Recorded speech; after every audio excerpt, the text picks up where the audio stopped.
followed by Ashley Aldens, Tom Steenson, and Carol Lenz. Good morning. Morning. Mayor Hales and Portland City Council.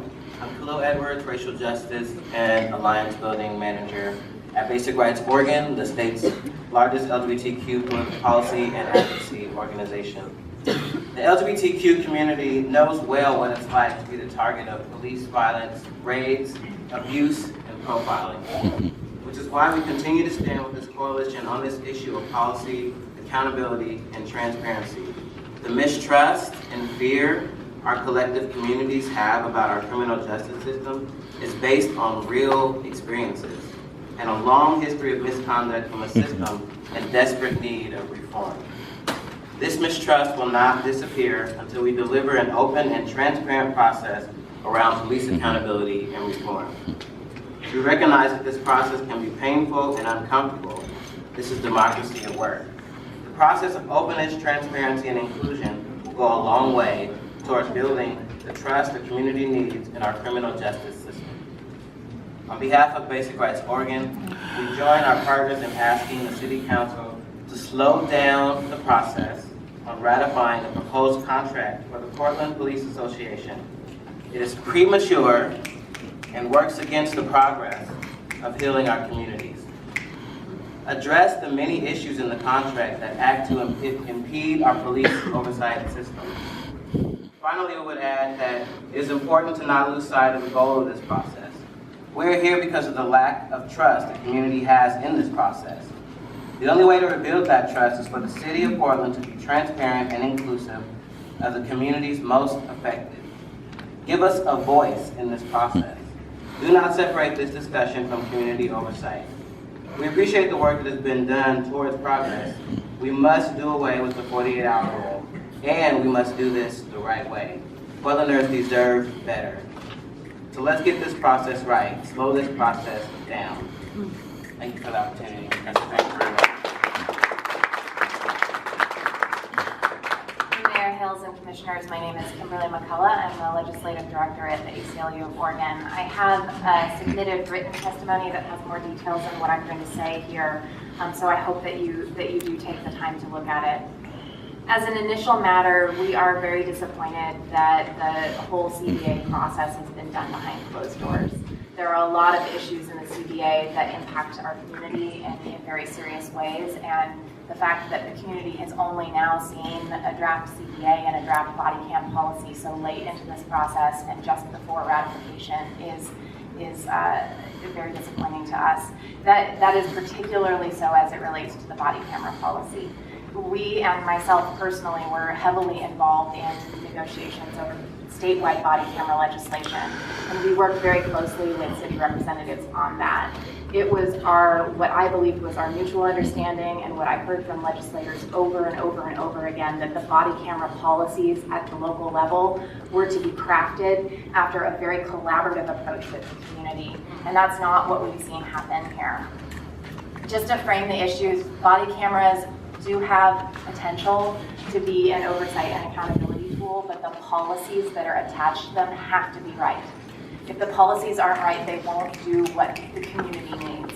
And they won't feel like something that, they've been offered to the community as body cameras are the solution to this problem, right? But if the policy is not right, the community is not going to see it that way. So then why do it at all? We have a lot of concerns about some of the particular issues in the body cam policy. I've done my best to review that as quickly as I can in the few days that I've been able to look at it, right, before it came here. So we do have more feedback. We will give more feedback. I've also attached a copy of my testimony back in May to this council and the body camera policy recommendations that we sent to the mayor's office with offers to work with this commission, to work with the police bureau, to work with all of the stakeholders involved on crafting a proper body cam policy. We've made those offers. We think that needs to happen. We think stakeholders need to be brought together in a room to discuss this. Instead, what's happened is there were some community forums. Apparently there were 6. I only heard about 3 of them. I heard about one the day that it happened. and another 2 days before it happened, and another after it happened in the news. I have searched the internet far and wide and can't even find evidence anywhere of the other 3. So if they were well publicized, you would think that there would be something online about them and that a group like the ACLU of Oregon would have known that they happened. So I just don't think that those forums were sufficient. Beyond that, there was an online form that you could put information into. Giving general input is not the same as looking at a draft policy and commenting on it. There are things in this policy that I do not anticipate would even be there, so how was I supposed to comment on them in the first place? If this, I realize my time is ending here, but if ratifying this agreement truly does nothing to the body cam policy, and if we can truly make changes, then why include it in this ratification at all?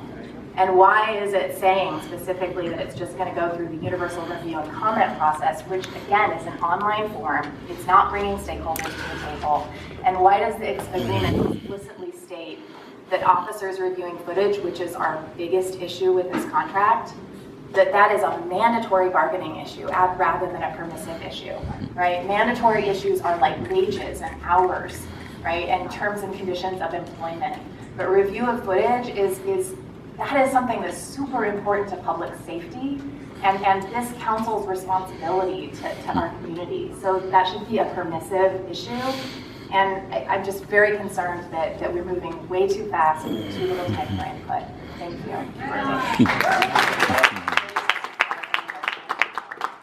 I asked about that finding 11. Although it will be your or the police commissioner's right to finalize the policy, we have as a council asked the Bureau to go back to go look into body cameras. So is it your intent, and presumably Mayor Wheeler's intent, that there will be a council public hearing on it? I would expect that, yeah. I'm going to do that. So while we're working on the policy, again, what this agreement says is keep working on the policy. You're right. So that process is going to be public, and I think having the council involved in it necessary steps also. With that in mind, Can I ask a clarifying question? Because what I read is that it says that it will go through the universal review and comment process. It says that in the agreement. Yes. And it doesn't say anything about this council ever looking at it again. It doesn't say anything about stakeholders being convened. So I have deep concerns that what's on paper here is not the process that the legislature anticipated. I ran into a senator on the way here and I said, look at what's happening. And he's like, what? Clarify that. I'll get Anna back up and talk about that later, but it's my intent that the city council review the body camera policy, not just me and the police chief. It is our prerogative to produce it. Obviously, there's going to be public involvement in creating it, but it's an important enough issue that we talk about this at the workshop, that the council obviously needs to be involved. The community needs to have a chance to talk about the proposed body camera policy when it's there in front of us. So I want to do that. I will do that while I am still here. Ms. McCullough, I've got a question for you. I don't want to get too into the weeds. There's a lot of people want to speak, but I know that we've heard a lot in the past several years about eyewitness testimony often being inaccurate. Not because people lie necessarily, although sometimes they do, just because people don't recall correctly. So I can see the idea of, I think some people think that if you give the officers a chance to review the body camera footage, then it'll save them from lying, but it'll also just save them from misremembering. My concern, though, is that we allow officers to review the footage, we don't allow the other people involved in the incident, the suspects or whoever, to review the footage. Then you will often wind up in situations where it looks like the police officer is truthful and the suspect is not, just because one had an opportunity to review the footage and the other did not. So I'm curious if you would consider the possibility that having police officers review body camera footage might be okay, as long as you allow suspects or others involved in the situation to also review the footage before they say. Thank you for the question, Commissioner Novick. I totally get what you're getting at, but I think we have a slightly different approach, which is that the officer should write their report without reviewing the footage. They can then review the footage after that, right? And then they can make clarifications if there's just a problem with, eyewitness memory being faulty, there's like a slew of recitals in this agreement, in the body camera policy itself, about that very exact issue. And I think there's going to be an understanding on the part of judges and so on that memory can sometimes be infallible, but what letting them review the footage ahead of time does is, in those situations where someone is intentionally being deceitful, we won't catch it. And I'd like to just give one very quick example that would illustrate that. We at the ACLU have actually, it's been brought to our attention, situations where officers have learned to move their body in such a way that the body camera doesn't actually pick up the footage. And there was one particular incident where they were yelling at this man, "Stop resisting, stop resisting, stop resisting," while they beat him. And they turned their chest another direction. And then an eyewitness caught it on their own video. Now, if that officer had been able to review that footage before they wrote their report, then they'd be like, "Oh, look, I managed to do what I was trying to do." And now I'm not saying that all officers lie, right? I realize that there's a lot of police officers that go into this job, and the vast majority, who want to protect their communities, they want to help people. But the problem is that we get these stories of officers harming people and lying, and this right here is something that we hear from the community is a huge concern. So I just feel like it's going to unravel the positive impact of body cam footage. So write the report, review the footage, have the opportunity to make updates, and if there's some sort of fallibility there, a judge is going to get that. Thank you very much. Look forward to more discussions. Thank you. For the record, my name is Teresa Rayford. I'm the lead organizer of Help Shoot Portland. We're an extremely active Black Lives Matter movement here in Oregon. My first thing is that I just want to state what accountability looks like. As the police accountability activist, when we came into the opportunity to engage with the city of Portland, our mayor and our commissioners, independent police review, and anyone else that stood on the front of public service, we felt like by working with you, by creating dialogue, by attending sessions in Salem and speaking towards the legislation of body cams and working with special prosecutor language with senators that were writing the language, by bringing people out to testify and meet with the legislators and their representatives, and even coming in here, having dialogues with Daryl Turner, being active with the COAB process, promoting it to our community. We thought that those were angles of activity that would show that we were being accountable. My mic is having an issue. So when we get to this situation and we're told that we should have been a part of this 6 months ago in order to say, credibly that the process needs to be delayed because there hasn't been enough community engagement in regards to the policies that are still watered down. And I'm not saying that everything that's in there is not right. I'm saying that there are a lot of people in this community for a very long amount of time that have said that we have issues with community policing. We've already got the MacArthur Red Foundation report that says that there is a problem with over-policing minorities in Multnomah County.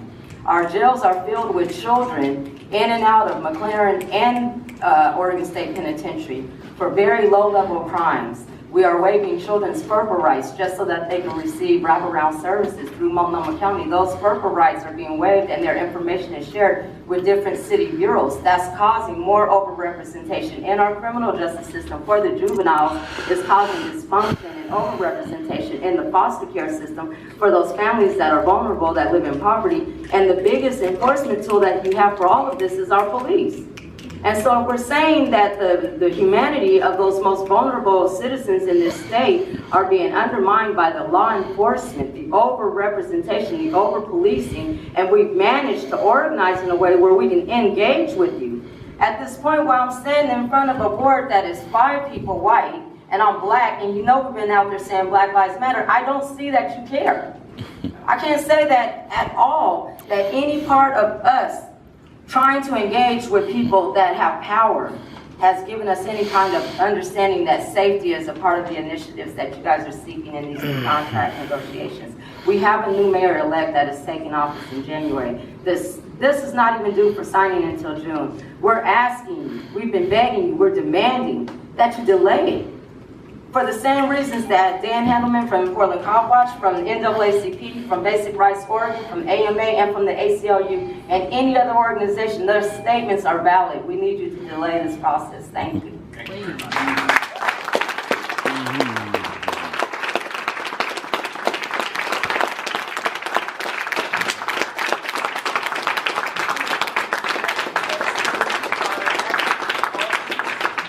Actually, all these, Tom Steenson and Carol Landsman, and they will be followed by Gary Marshall, Charles Johnson, and Robert West.